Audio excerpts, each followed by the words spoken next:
My name is Adeline Townsend. I'm 30 years old, and for 26 of those years, I believed I was adopted.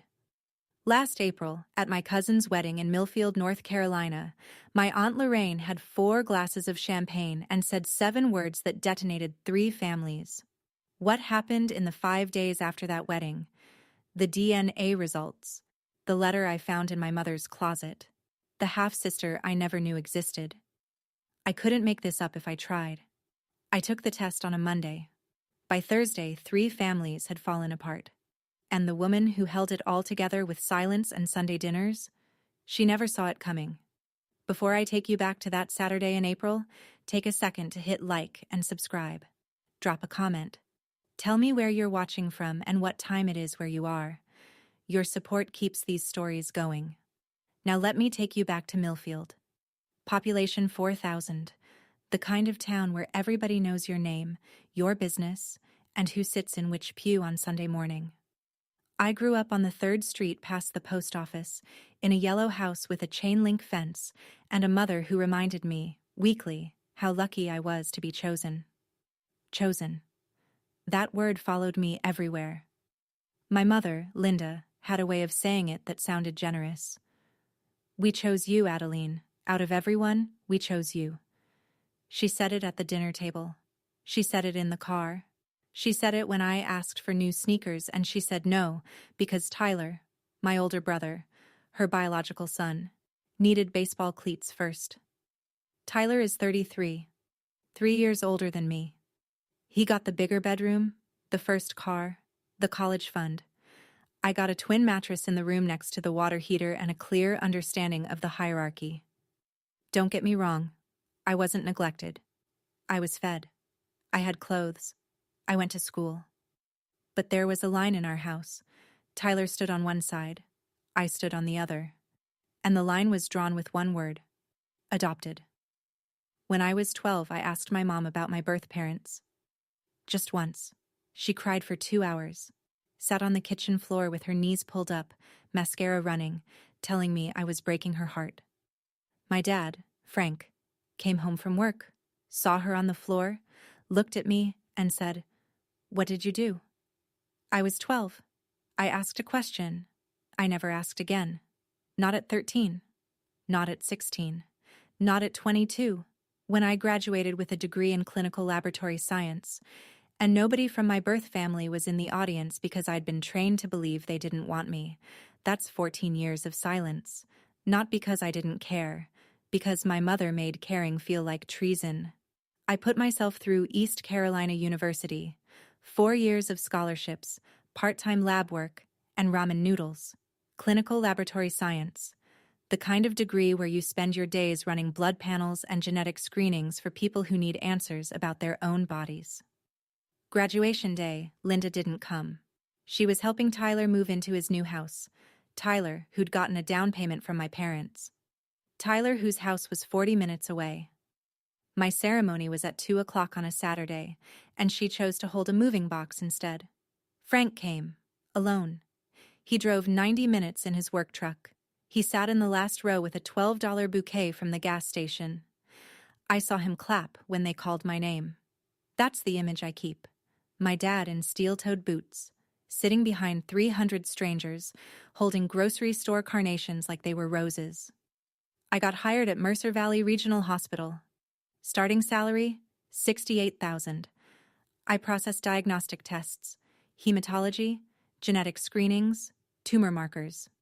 I confirm other people's worst fears in triplicate, and I do it with steady hands and a calm voice. By 28, I owned a house, 2 bedrooms, 1 bathroom, $145,000, self-financed. No help from Linda. No help from Nana Ruth. No help from anyone with the last name Townsend. Here's the part that still gets me. I process DNA samples 5 days a week. Paternity tests, kinship panels, prenatal screenings. I've told strangers their children aren't biologically theirs. I've watched marriages dissolve on the other side of a lab report. But I never ran my own test. Never even considered it. Because I already knew the answer. I was adopted. End of story. Except it wasn't. Every family has a throne. In the Townsend family, Nana Ruth built hers out of 40 acres and Sunday dinners. Ruth Townsend is 78 years old. She's been a member of Millfield Baptist Church since 1972 and its women's ministry chair since 1998. She owns 40 acres of farmland on the north side of Route 7, land worth about $350,000. And she runs Sunday lunch at her farmhouse like a 4-star general runs formation. Attendance is not optional. Every Sunday at 1 o'clock, the family gathers around her 12-seat oak table. You sit where she tells you. You eat what she serves. You say grace when she nods at you. And you do not, under any circumstances, question Nana Ruth. 6 months before the wedding, October, Nana Ruth called a family dinner to announce her estate plan. I sat at the far end, between Tyler's wife Brooke and an empty chair nobody claimed. Tyler would receive 15 acres. Megan, David and Lorraine's daughter, Nana Ruth's other grandchild, would receive 10 acres. The remaining 15 acres would go to the church building fund. My name was not mentioned. I raised my hand. Not dramatically. Just a small lift, like I was asking permission in a classroom. Nana Ruth, what about me? She looked at me over her reading glasses. Patient, almost kind. The land stays in the bloodline, sweetheart. You understand? 10 people at that table, nobody said a word. I nodded. Said thank you for dinner. Drove home. Sat in my car in the driveway for 11 minutes before I went inside. I didn't understand then. But the bloodline she was protecting? I was already in it. Uncle David was different. David Townsend is Frank's younger brother, 50 years old, a carpenter who runs a one-man shop out of a converted barn on Oakdale Road. He builds custom shelving, kitchen cabinets, rocking chairs. Quiet man. Thick hands. The kind of guy who says more with a nod than most people say in a paragraph. He's the one who showed up. Every single time. When I was 8, he gave me a birthday present nobody else remembered to buy. A small silver locket on a thin chain. Inside, the letter A was engraved. Tiny, careful script. That A is for you, he said. Nobody else. Linda watched him hand it to me. She didn't say thank you. She pressed her lips together and turned back to the stove. David came to my science fair in 7th grade, drove 40 minutes. He came to my college graduation, sat 3 rows behind Frank, wearing a clean flannel. He texted me the morning I started at Mercer Valley. Proud of you, Addie, always. His wife, Lorraine, was harder to read. She was warm enough, sure, brought casseroles to every potluck, hugged me at holidays, but sometimes I'd catch her watching me, not with hostility, more like she was measuring something, comparing distances. Looking at my face, and then looking away too quickly, the way you do when you've almost said something you shouldn't. I wore that locket every day, under my scrubs, against my collarbone, where nobody could see it. 22 years. I thought it was a gift from a kind uncle who treated me better than the rest of them did. I was right about the kind part. I was wrong about the uncle. January, 3 months before the wedding. Frank collapsed at the warehouse where he'd managed shipping logistics for 19 years. Mild stroke. Right side went weak. They called an ambulance at 10:14 a.m. I was at work. Same hospital. I heard his name over the intercom. Townsend, Frank. Incoming ER. And my coffee cup hit the counter before the announcement finished. I ran downstairs. Scrubs, badge, the whole thing. I knew every nurse on the floor. I reached his room in under 4 minutes. Linda arrived 40 minutes later. Coat half buttoned, purse hanging off one arm. She looked at me standing by Frank's bed, and the first thing she said was not, "How is he?" It was not, "Thank God you were here." She turned to the charge nurse and said, "She's not next of kin. She's adopted. I make the medical decisions." 11 words. The nurse looked at me. I stepped back into the hallway. Frank recovered. He needed rehab, a blood pressure adjustment, and someone close by to monitor his medication. I live 8 minutes from the hospital. I work in the building, but Linda chose Tyler. Tyler, who lives 2 hours south in Fayetteville. Tyler, who visits maybe twice a month. I didn't argue. I swallowed it the way I'd been swallowing things for 26 years, with a tight jaw and an empty driveway. That night, Marcus, my boyfriend, 32, civil engineer, the steadiest man I've ever known, sat across from me at our kitchen table and said something I'd never considered. "Babe, have you ever actually seen your adoption papers?" I opened my mouth to answer, then closed it. No, I hadn't. April. Megan Townsend's wedding to Jake Holloway. Megan is David and Lorraine's daughter, 25. Sweet girl. I like Megan. Always have. She's the one cousin who never made me feel like a footnote. The ceremony was at Millfield Baptist, Nana Ruth's church, naturally, and the reception at a barn venue on Garrett Road. 180 guests, string lights, a country band. The whole beautiful, expensive production. Linda called me the Tuesday before, not to ask how I was doing, not to check if I needed a ride. She called to assign me a seat. "You're at table 9 with the Holloway cousins." Table 9. Across the room from the family tables, between Jake's college roommate and his grandmother's neighbor from Raleigh. That's where she put me. Tyler sat at table 1, with Linda, Frank, Nana Ruth, David, and Lorraine. The bloodline table. I told Marcus. He set his fork down and looked at me for a long time. "We don't have to go." "I'm going for Megan, not for them." Saturday came. I wore a navy dress I'd bought on sale at Nordstrom Rack, $27. I clasped the silver locket around my neck. Marcus drove. We arrived at the barn at 5:15 p.m. Fairy lights, lavender centerpieces, the smell of bourbon and fresh cut wood. 180 people who all knew each other's business. Nana Ruth saw me first. Nodded once. No smile. David saw me second. Came over. Hugged me. Held on a beat too long. I felt his hand press against my back, right between my shoulder blades, the way someone holds on when they know something you don't. Lorraine watched from the bar. She was already on her second glass. The reception moved the way small-town weddings do. Slow at first, then louder after the toasts. Tyler gave a speech.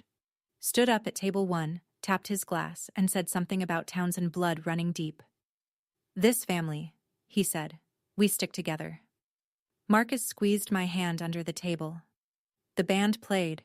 People danced. Cake was cut. The photographer circled the room snapping candids nobody asked for. And Lorraine, Aunt Lorraine, David's wife, mother of the bride, kept drinking. By 9 o'clock she'd switched from champagne to bourbon.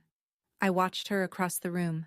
48 years old, hair pinned up, mascara starting to blur. She laughed too loud at something Jake's mother said.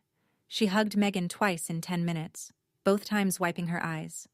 Then she excused herself and walked toward the restroom. Her path took her past table 9, past me. She stopped. I looked up.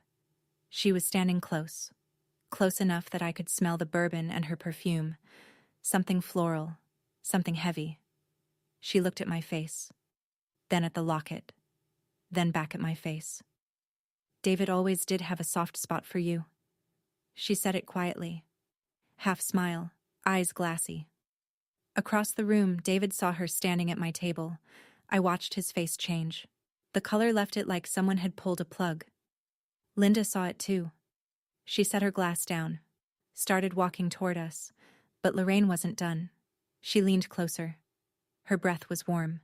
Her voice was barely above a whisper. And she said the 7 words that ended 26 years of silence. "You know you look exactly like Uncle David, right?" 7 words.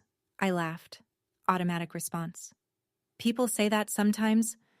"No, honey." Lorraine shook her head. Slow, deliberate. "Exactly like him. The jaw, the eyes, that little dimple on the left side." She pointed at the locket. "He never gave Megan anything like that. Not once." Linda reached us, grabbed Lorraine's elbow. "She's had too much to drink. Ignore her. Come on, Lorraine." Lorraine let herself be pulled away. She looked over her shoulder at me one last time. Her eyes weren't drunk anymore. They were clear, sad, like she'd just set something down she'd been carrying for years. Marcus leaned over, You okay? I wasn't, but I nodded. We left at 10. The drive home was 22 minutes. I stared out the window the entire time. Streetlights, cornfields, dark houses with porch lights on, and in the passenger side mirror, my own face staring back at me. The jaw, the eyes, the dimple. Marcus broke the silence at the railroad crossing on Palmer Street. You're thinking about what she said. I'm a lab scientist, Marcus. I solve problems with evidence. I paused, and I just realized I've never looked at my own. He didn't try to talk me out of it. He just drove. At home, I kicked off my heels at the front door, hung the navy dress on the bathroom hook, sat on the bed in a t-shirt and opened my laptop. Ancestry DNA kit. $99. Saliva collection. Results in 7 to 10 business days. I hit purchase at 11:47 p.m. on a Saturday night in April. I'd processed 600 DNA tests that year. It took a drunk woman at a wedding to make me run my own. Adeline just ordered a DNA kit at midnight after a wedding that shook her to the core. If you've ever had one sentence rewrite your entire childhood, you know this feeling. Hit the like button for Adeline. And if you're watching this late at night, I see you. Stay with me. This is where it gets real. Monday. The box arrived faster than I expected. Small, white, a barcode sticker on the side. It sat on my kitchen counter like a grenade with the pin still in. Marcus was at work. I stood alone in my kitchen at 6:30 a.m., coffee going cold, staring at a cardboard box that weighed less than a pound. I'd handled thousands of sample kits at the hospital. Opened them, labeled them, processed them, filed them. This was the same thing. Same science, same procedure, different stakes. I opened the box. Instruction card, collection tube, swab, biohazard bag, prepaid return label. I read the instructions even though I could have written them myself. Swab the inside of your cheek for 60 seconds. Deposit the swab in the tube. Seal. Place in biohazard bag. Mail. 60 seconds. That's all it takes to start an earthquake. I did the swab at the kitchen sink. Sealed the tube. Wrote my name on the label in the same handwriting I use on lab reports. Neat. Clinical. Capital letters. Townsend Adeline M. dropped it in the mailbox before work. Blue metal door. Click. Gone. At the hospital, I clocked in at 7:15. Normal shift. Processed 19 samples before lunch. 3 of them were paternity panels. I handled them the same way I always do. Gloves, protocol, detachment. But when I pulled the 3rd one from the centrifuge, I stopped. Held it up to the fluorescent light. Somebody's blood. Somebody's answer. Somebody's life about to change. One of these could be mine, I whispered. Nobody heard me. 7 to 10 days. The countdown started. Day 3. Linda called me. That alone was unusual. My mother doesn't call to check in. She calls to assign tasks, deliver opinions, or remind me of obligations. But this call started with, "Hey, sweetheart, just wanted to hear your voice." I held the phone away from my ear and looked at the screen. Linda Townsend. Not a wrong number. "I'm fine, Mom. What's going on?" "Nothing. Nothing. Just thinking about you." Her voice was light. Too light. Like she was reading from a script she'd rehearsed in the car. Day 4. Tyler texted me. "Heads up. Mom's acting weird. She cleaned out the hall closet this morning. Top shelf. Even pulled down the old shoe boxes." I read that text 3 times. The hall closet. Top shelf. Shoe boxes. Day 5. Nana Ruth called. This had happened exactly twice in my adult life. Once to tell me Frank was in the hospital, and once to tell me what time to arrive for Christmas dinner. Now she was calling to invite me to Sunday lunch. "It's been too long, dear. We'd love to see you." I said I'd be there. Hung up, sat on my porch with Marcus and laid it all out. Linda's cleaning out closets she hasn't touched in years. Nana Ruth suddenly warm and inviting. And both of them started this the same week I sent a DNA sample in the mail. Marcus rubbed his jaw. Either they're genuinely trying or they know something's coming. Lorraine told Linda about what she said at the wedding, and now they're circling. Day 6. My phone buzzed at 6:12 a.m. Not Linda, not Nana Ruth. The DNA company. Your results are ready. Monday, 6:42 a.m. Kitchen table, coffee untouched, laptop open. I logged in, clicked View Results. The page loaded in segments, ethnicity estimate first, then ancestry composition, then the part that mattered. Ethnicity, 98.7% Northern European, consistent with the Townsend family tree. I stared at that number. If I was adopted, if I came from another family entirely, why did my DNA match the Townsend's ethnic background so precisely? Coincidence exists, but I'm a lab scientist. I don't trust coincidence. I trust data. I clicked DNA relatives, and the floor dropped. David Townsend, parent, 50% shared DNA. Ruth Townsend, grandparent, 25% shared DNA. Tyler Townsend, half-sibling, 23.8% shared DNA. I read it again, then a third time, because my training tells me to verify before I react. Parent, not uncle, not cousin. Parent. David Townsend is my biological father. I wasn't adopted. I was never adopted. They told me I was adopted for 26 years, and it was a lie. The whole thing, the gratitude, the second-class status, the exclusion from the estate, the hall closet door, it was all built on a lie. And then Lorraine's voice came back, clear as a church bell on Sunday morning. You know you look exactly like Uncle David, right? She was right. She'd always been right. I closed the laptop, set my hands flat on the table, breathed. 4 minutes. I counted. The coffee went cold. The refrigerator hummed. A cardinal hit the kitchen window and flew away. Then I called my supervisor. I won't be in today. I opened the laptop again, because there was one more match I hadn't recognized. Sophie Keller, half-sibling, 24.1% shared DNA. I didn't know a Sophie Keller. I'd never heard the name. But the DNA said she and I shared a father. One question answered. 2 new ones I wasn't ready for. I spent 2 hours on the DNA platform, cross-referencing. Sophie Keller, 27 years old. Listed location, Branton, North Carolina, 45 minutes southeast of Millfield. She shared 50% DNA with David Townsend. Same as me. That meant David didn't just father one secret child. He fathered 2, with 2 different women. I sent Sophie a message through the platform. Kept it simple. Hi, Sophie. I think we might be related. I'd like to talk if you're open to it. She responded in 47 minutes. I've been waiting for this message my whole life. We talked on the phone for 90 minutes. Sophie's voice was quiet, careful. She chose her words the way I choose mine, like someone who's been trained to hold things in. Her story.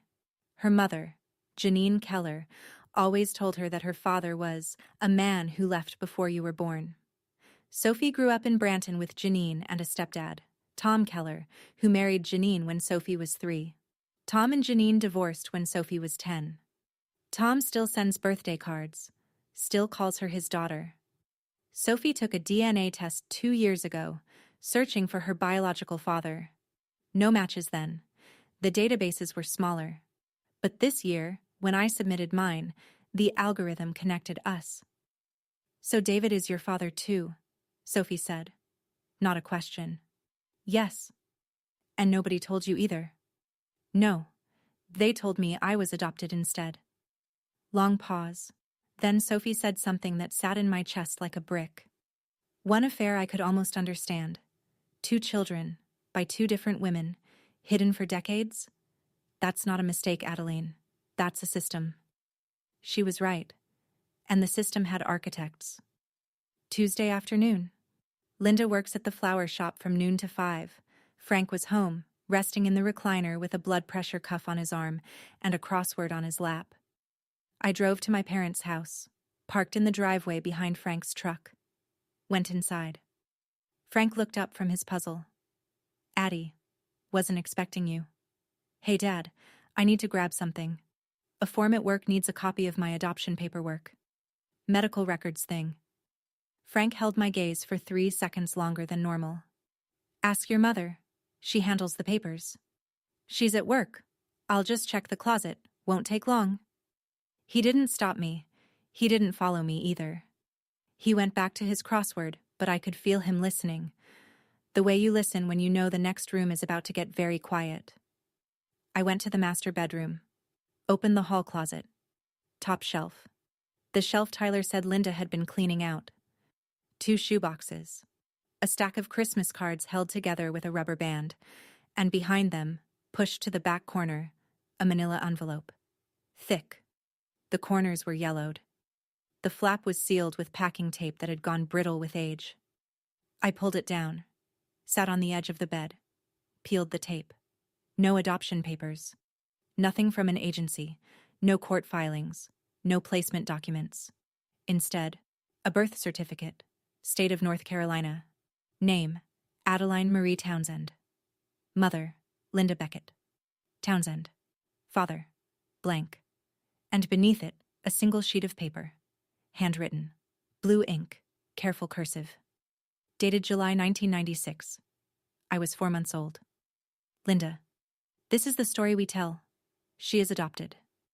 We found her through the church network. No one questions the church. Do not let David near her in public. Ruth. I read it twice. My hands were steady. Lab hands. But my heart was running a sprint. I photographed the letter, photographed the birth certificate, placed the envelope back exactly where I'd found it. Walked out. Frank looked up from the recliner. Find what you needed? Yeah, Dad, I did. I sat in my car for 6 minutes before starting the engine. Then I called Marcus. I found it. My voice was flat. Professional. The same voice I use when I call a doctor with an abnormal result. There are no adoption papers. There never were. My birth certificate lists Linda as my mother. Father is blank. And there's a letter from Nana Ruth, handwritten, 1996, telling Linda what story to tell. She designed the entire thing. Marcus was quiet for a beat. Then, what do you want to do? I want to talk to David first, before anyone else. I'll drive you. I sat in the car a while longer. 3 pieces of evidence. 1 DNA result confirming David as my biological father. 1 birth certificate listing Linda as my mother and no father. 1 letter from Nana Ruth, written when I was 4 months old, laying out the cover story like a set of building plans. 3 documents. 1 lie. 26 years. I called Sophie that night. I found proof. Physical proof. This goes deeper than either of us thought. How deep? Your father's mother wrote instructions for the cover-up, dated 1996.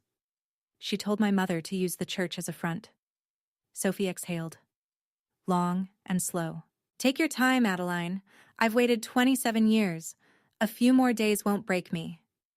Before I went to bed, I stood in front of the bathroom mirror, pulled the locket out from under my shirt. The chain was warm from my skin. The little engraved A caught the light. Not a gift from an uncle. A gift from a father who couldn't say the word. I had the DNA. I had the letter. Now I needed the confession. Wednesday. I drove to David's shop alone. Marcus waited in the parking lot of the hardware store 2 blocks away. Close enough if I needed him. Far enough to let me do this on my own terms.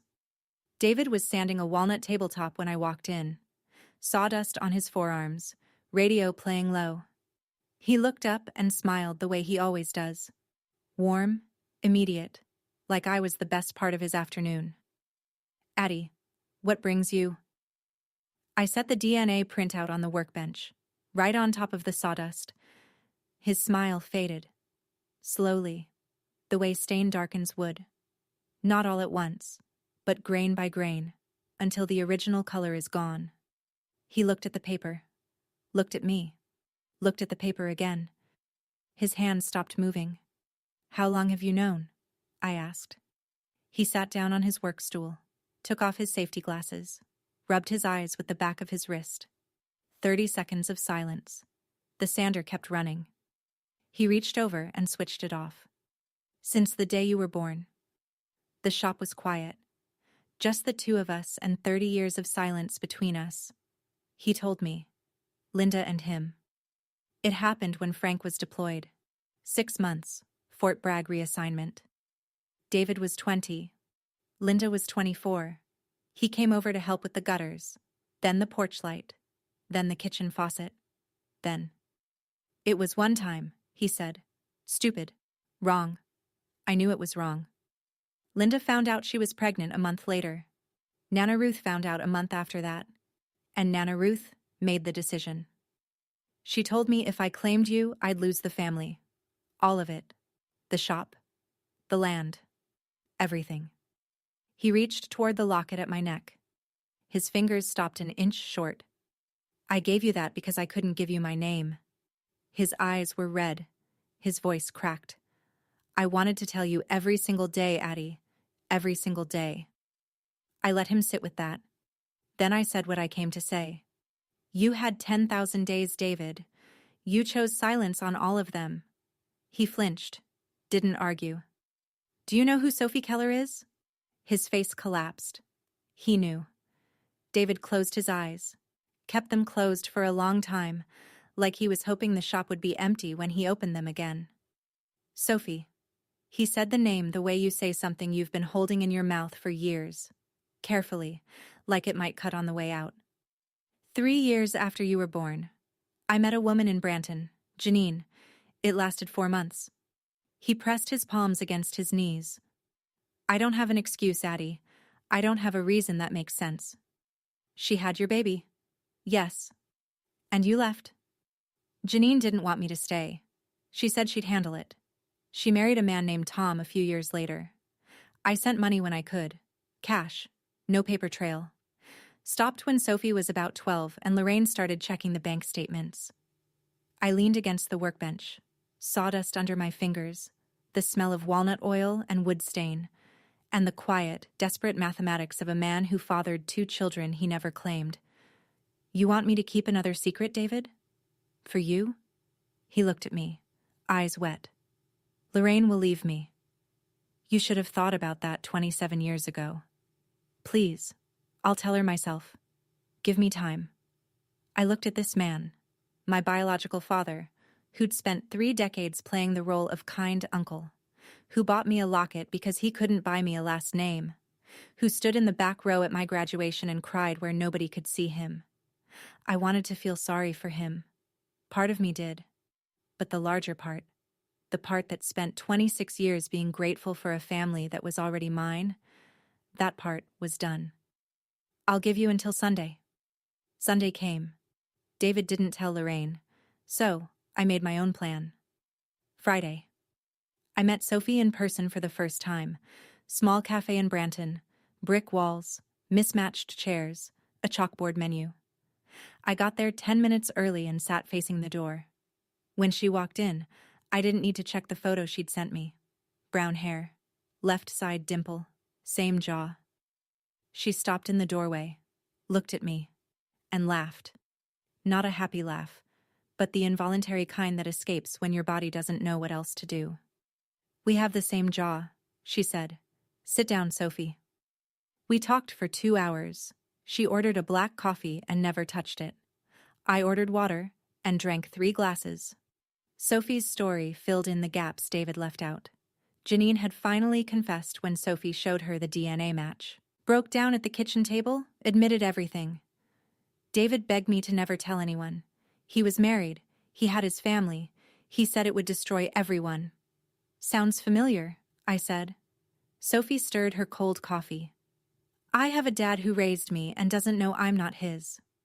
Tom still thinks I'm his biological daughter. He sends me a card every birthday. Signs it, Love, Dad. Every single year. I set my glass down. I have a dad who raised me and doesn't know I'm his brother's daughter. He had a stroke 3 months ago, and my mother used the word adopted to keep me out of his hospital room. We sat with that.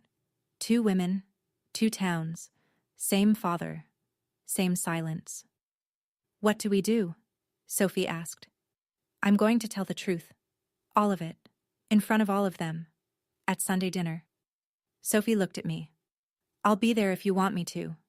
I want you to. Adeline has the DNA. She has the letter. She has the sister she never knew. And David missed his deadline.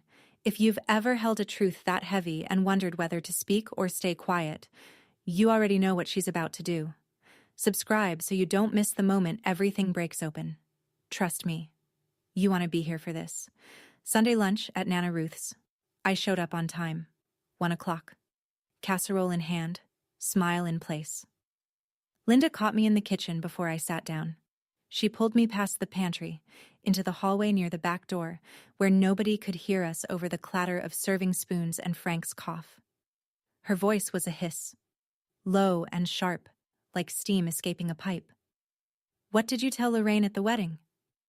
Lorraine told me something, Mom, not the other way around. Whatever she said, she was drunk. She doesn't know what she's talking about.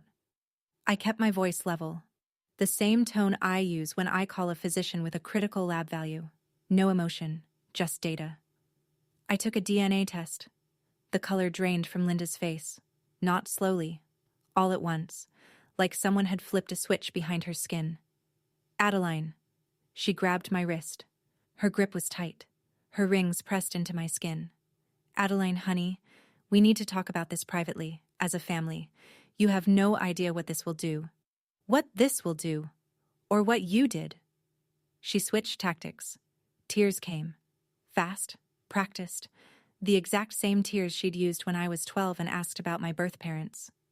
I was 24, Adeline. I was scared. I was alone. Your father was deployed. David was... he was just there. Please. Please don't destroy everything. I pulled my wrist free. Gently. The way you remove a blood pressure cuff. Controlled. Deliberate. Final. You had 26 years to tell the truth, Mom. I'm giving you until next Sunday. She didn't use those 7 days to confess. She used them to build a wall. Monday. Linda called Tyler. I know because Tyler called me 40 minutes later. Mom says you're making up stories about Dad and Uncle David.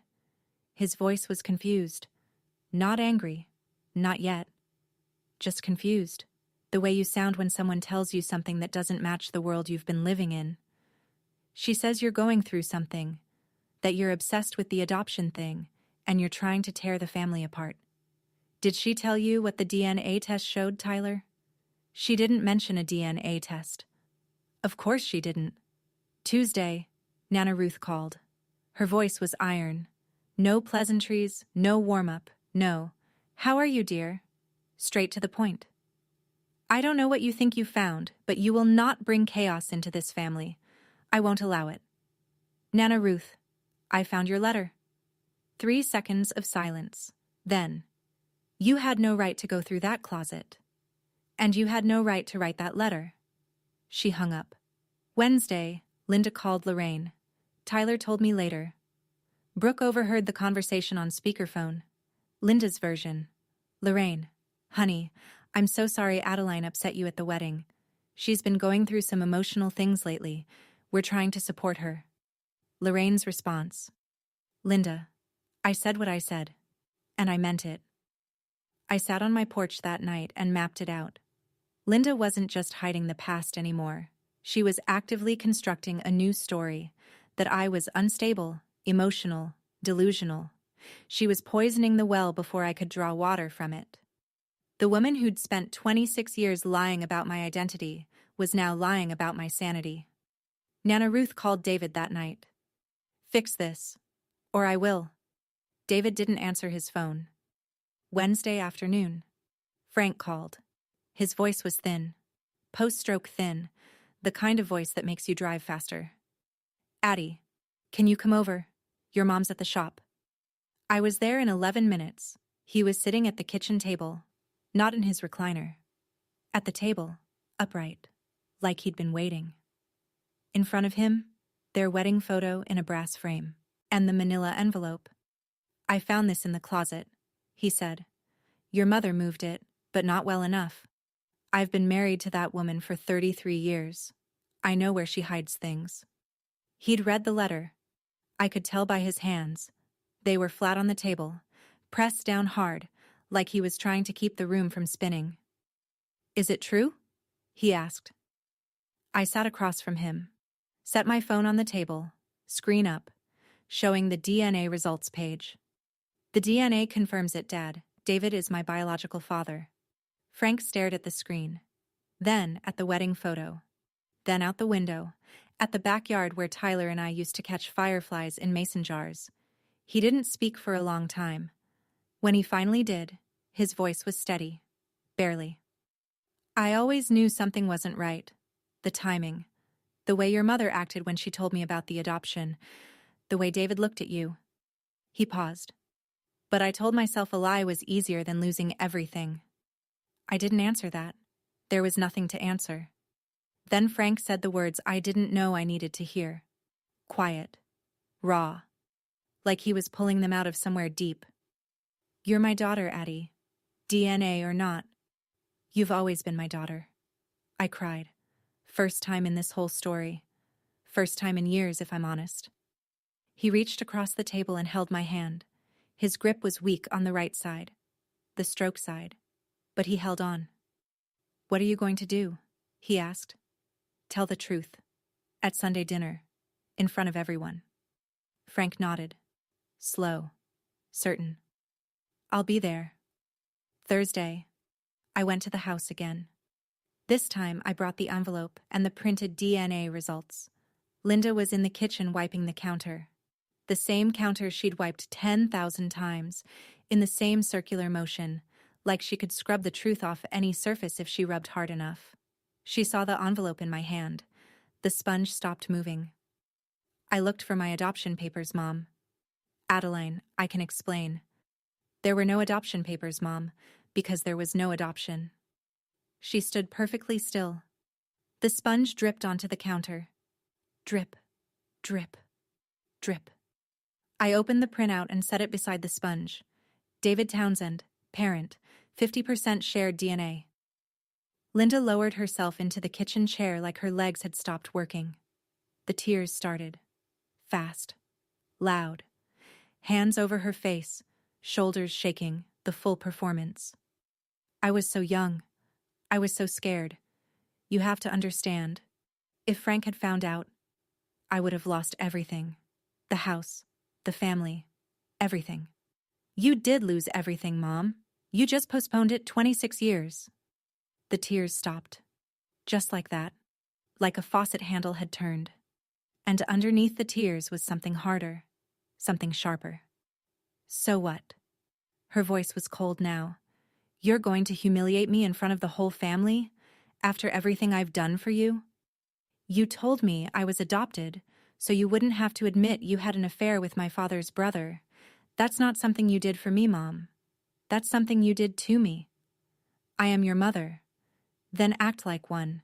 Tell the truth at Sunday dinner. Or I will." The manila envelope sat on the counter between us. Neither of us touched it. I walked out. She didn't follow. Friday and Saturday I prepared. I printed a second copy of the DNA results. Photocopied Nana Ruth's letter. The original stayed in my nightstand drawer, in a Ziploc bag, because 26-year-old ink on 26-year-old paper deserves protection. Even when the words on it don't. I called Sophie. Sunday, 1 p.m., Nana Ruth's house on Route 7. White farmhouse, long driveway. Can't miss it. "Are you still in?" "I'll be there. I'm bringing my own DNA results." Marcus sat on the edge of the bed Saturday night while I laid everything out. Folder, printouts, photocopied letter. He watched me arrange the pages the same way I arrange lab reports. Neat, sequential, tabbed. "You don't have to do this publicly," he said. "They lied publicly for 26 years. Sunday dinners, Christmas mornings, birthday parties. Every single event was a stage for the lie. The truth deserves the same audience." He nodded. He didn't argue. Marcus is the kind of man who argues when he thinks you're wrong and goes quiet when he knows you're right. I picked my clothes. White blouse, black trousers. Simple. Clean. The kind of outfit you wear when you're about to deliver results. Not revenge. I clasped the locket around my neck, felt the weight of it against my collarbone, the familiar press of the chain, the smooth oval of the pendant. One last time. Saturday night, 11 p.m. I lay in bed staring at the ceiling, Marcus's arm across my waist. The house was quiet except for the hum of the air conditioner and the tick of the kitchen clock. "What if they hate me?" I whispered. Marcus pulled me closer. "They lied to you for 26 years. If anyone should be asking that question, it's them." Sunday morning, I put on my white blouse, clasped the silver locket, picked up the folder, and drove to Nana Ruth's house for the last time. 12:45 p.m. Nana Ruth's farmhouse, white clapboard, green shutters, gravel driveway lined with Bradford pears that were just starting to bloom. The house smelled the way it always smells on Sunday: biscuits, pot roast, and the ghost of 50 years of secrets. Marcus parked behind Tyler's SUV. I carried the folder under my arm like a textbook, walked up the porch steps, screen door, brass knocker, welcome mat that said, "Bless this home." Everyone was already seated. Nana Ruth at the head, Linda to her right, eyes red, shoulders pulled in, gripping a water glass with both hands. Frank across from her, steady, tired, wearing the gray polo I'd ironed for him last week. Tyler and Brooke near the kitchen door. David at the far end, staring at his empty plate like it held instructions he couldn't read. Lorraine beside him, straight-backed, lips pressed together, not looking at anyone. Megan and Jake were there too, newlyweds. Megan smiled at me, genuine, the same sweet smile she'd had since we were kids sharing crayons at Nana Ruth's coffee table. 10 people. One oak table. One lie about to end. I sat in my usual chair, the one near the window, furthest from Nana Ruth. Marcus sat behind me on the bench by the wall, quiet, present. I slid the folder under my chair. Frank caught my eye, nodded. Just once. Small. His face said, "I'm here." Nana Ruth said grace. Tyler said amen. Biscuits went around. Pot roast was served. Green beans with bacon. Iced tea in mason jars. 15 minutes of small talk. Weather. Jake's new job. Megan's honeymoon plans. The Dogwood Festival next weekend. I ate. I waited. I waited for the peach cobbler, when everyone was full and settled and no one would leave the table. Nana Ruth brought out the cobbler. Glass dish, golden crust, steam rising. She cut it into perfect squares the way she's done every Sunday since I can remember. I set my fork down, pushed my plate forward, and stood up. The small talk died. 10 faces turned toward me like a current had shifted in the room. "I have something I need to say. To all of you." Linda's hand flew to the table. "Adeline, not here." "Here is exactly where it needs to happen." I reached under my chair, pulled out the clear plastic folder, set it on the table between the cobbler dish and the iced tea pitcher. Nana Ruth's voice came from the head of the table, cold, controlled. The same voice she used to call the women's ministry to order. "Sit down, Adeline." I looked at her. 78 years of authority, 40 acres of land, 3 decades of Sunday lunches where nobody said no. "No, ma'am, not this time." The room went still. Nobody moved. Even the clock on the wall seemed to hold its breath. I opened the folder, pulled out the first page, and I started reading, the same way I read lab results every morning at 7 a.m. calm, precise, without a single word wasted. 3 weeks ago, I took a DNA test. I held the page steady, no tremor, lab hands. The results show that my biological father is not Frank Townsend. Frank looked at the table. He already knew, but hearing it said aloud, in front of everyone, in this room, his jaw tightened, his right hand curled into a loose fist. "My biological father is David Townsend." Silence. The kind that has weight to it. The kind you can feel pressing against your eardrums. Tyler stood up. His chair scraped the hardwood. What are you talking about?" Brooke put her hand on his arm. He shook it off but didn't leave. Lorraine turned her head toward David. Slowly, like a gun turret finding its target. David didn't look up. He stared at his hands, The same thick carpenter's hands that built rocking chairs and kitchen cabinets, and 26 years of silence. Linda started immediately. This is insane. She's lying. Those tests are wrong all the time. You can't trust something you order off the internet. I kept my voice level. I run these tests for a living, Mom. I've processed over 600 paternity panels in the past year. Paternity at 50% shared DNA has a confidence level of 99.99%. These tests are not wrong.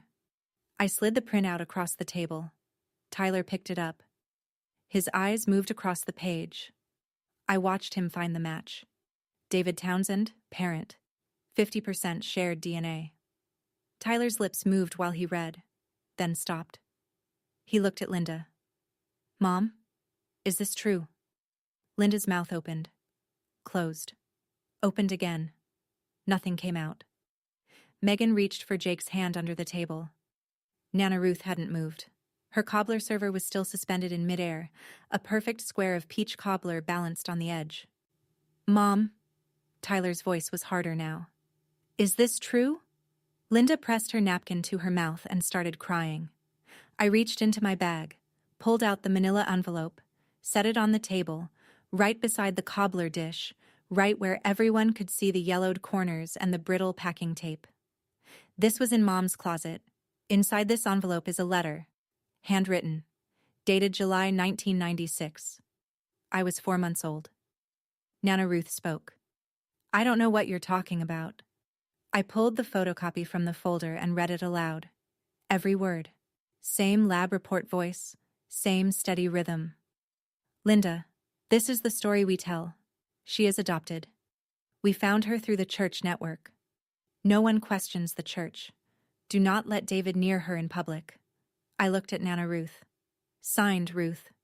The room was so quiet I could hear Lorraine breathing. You wrote this letter. You designed the lie. And you used the church as your cover story.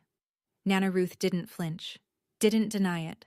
Her chin lifted a 1/4 inch, the same way it does when someone forgets to say grace before eating.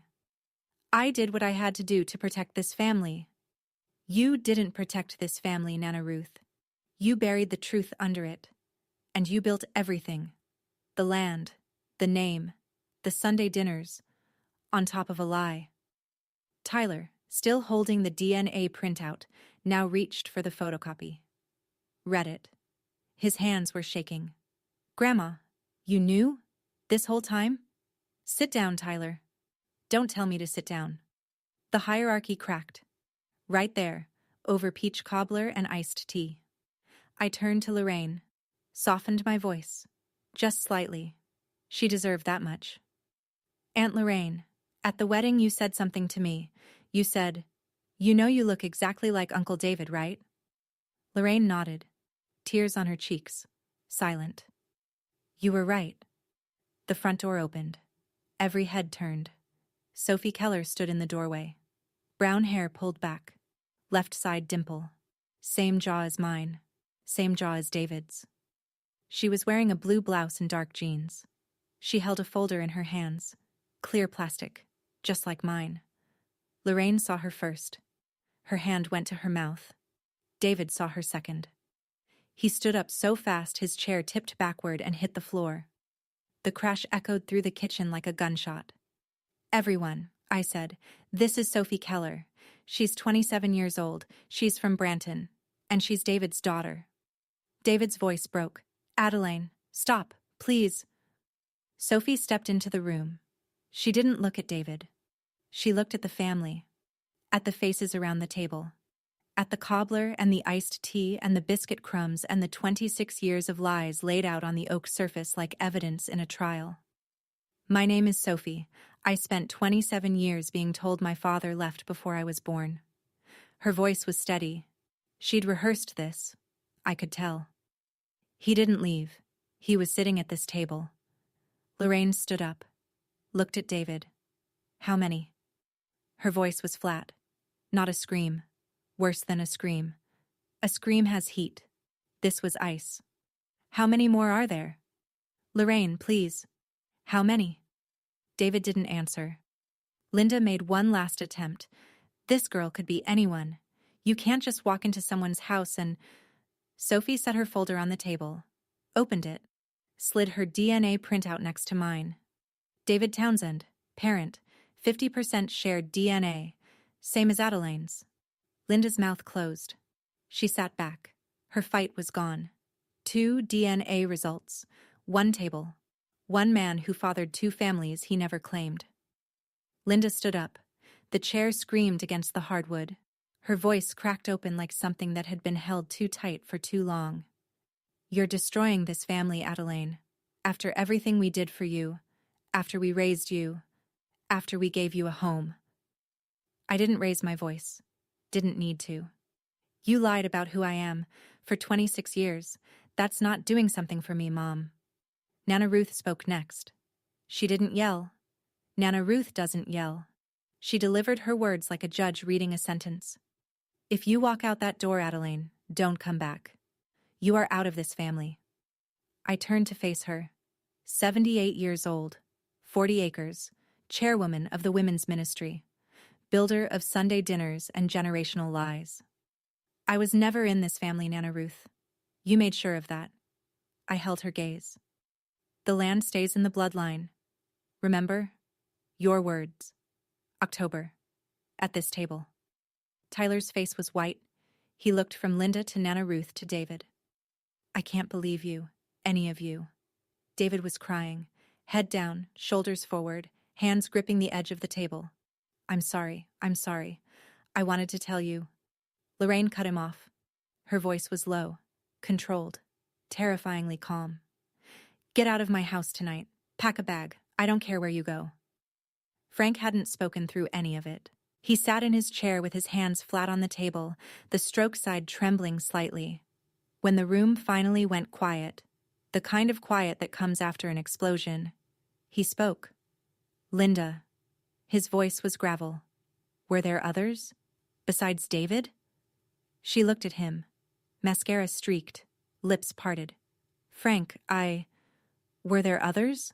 She didn't answer, and in that silence the last wall came down. I stood up, looked around the table. Linda, crying into her hands. Nana Ruth, rigid, staring at the wall above my head. David, collapsed forward, forehead almost touching the table.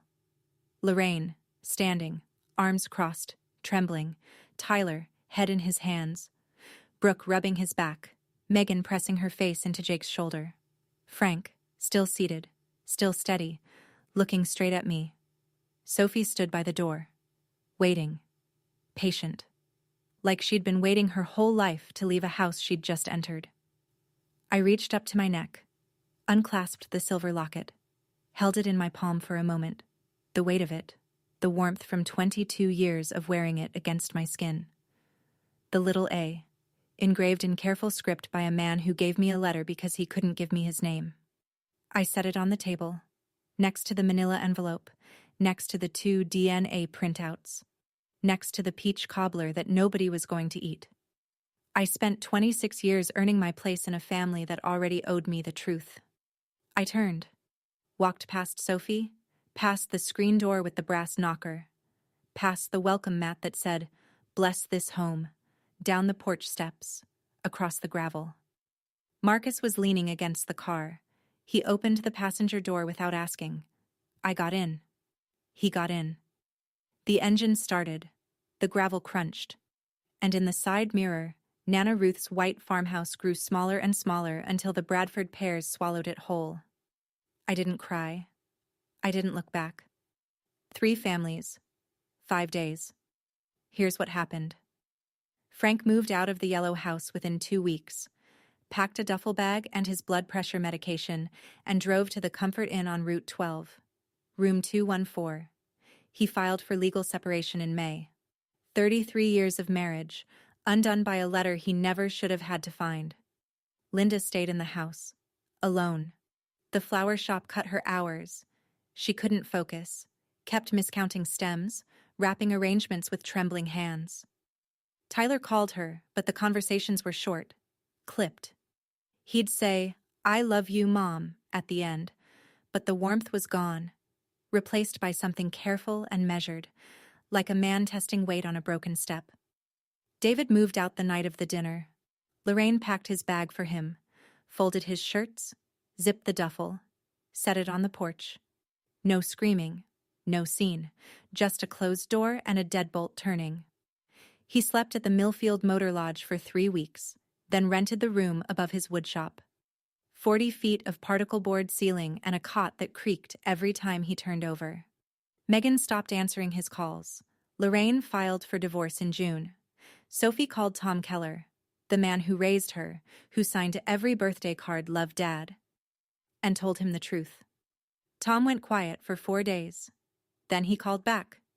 "You're still my kid, Sophie. Nothing changes that." Janine wrote Sophie a letter. First apology in 27 years, and Nana Ruth. The whispers started at Millfield Baptist within the week. Small town. Big news travels at the speed of church parking lots. She stepped down from the women's ministry in May. The 40 acres were still hers. The oak table was still there. But nobody came for Sunday lunch anymore. The biscuits went unmade. The pot roast stayed in the freezer. Frank called me on a Tuesday. "I'm at the Comfort Inn, room 214. Can you bring me my blood pressure pills?" I left them on the bathroom counter. I drove over, brought the pills, sat with him for an hour. We didn't talk much. He ate a vending machine sandwich. I drank a Dr. Pepper. The ice machine hummed in the hallway. He looked at me once, halfway through the silence, and said, "Best lab tech in the county." I almost smiled. 3 months later, Frank found a 1-bedroom apartment on Laurel Street, 6 blocks from the hospital. I helped him move in, carried boxes, hung curtains, programmed his coffee maker. His right hand was getting stronger. He started walking 2 miles a day. He looked 10 years younger without the weight of a house built on lies. Sophie and I became something neither of us expected. Not friends. That word's too casual. Sisters. We met every 2 weeks, alternating towns. I'd drive to Branton. She'd drive to Millfield. We'd sit in a booth at wherever and talk about everything and nothing. She liked black coffee and old country music. I liked iced tea and crossword puzzles. We had the same laugh, a short exhale through the nose, followed by a shake of the head. David's laugh, apparently. Linda called 3 times. I didn't answer. She left a voicemail the 3rd time. "I'm your mother, Adeline. You can't erase that." I listened to it once, deleted it. I didn't owe her a response. I'd given her 26 years of silence. She could have a few months of mine. David sent a letter. 6 handwritten pages. I read every word, folded it, put it in the nightstand drawer next to the original manila envelope. I wasn't ready to respond. Maybe I would someday. Maybe I wouldn't. That decision was mine now. Nana Ruth didn't call, and I didn't wait for her to. In July, Marcus proposed. Kitchen table, no fancy restaurant, no big speech. Just a ring and a question, and the steadiest man I've ever known looking at me like I was enough. I said yes. On the counter behind him, the DNA kit box still sat on the shelf. White cardboard, barcode sticker, the thing that weighed less than a pound and rearranged 3 families in 5 days. I kept it there, not as a trophy, as a reminder. I registered a corrected birth certificate. Father line, previously blank, now reads, Frank Townsend. Because a father is the man who shows up with gas station carnations and holds your hand with his weak side. I didn't destroy 3 families. A lie did. I just turned on the light. That's my story. 26 years of silence, 1 DNA test, and 3 families that finally had to face the truth. If this reminded you that you deserve honest answers, share it with someone who needs to hear it. Drop a comment, hit subscribe. I'll see you in the next one.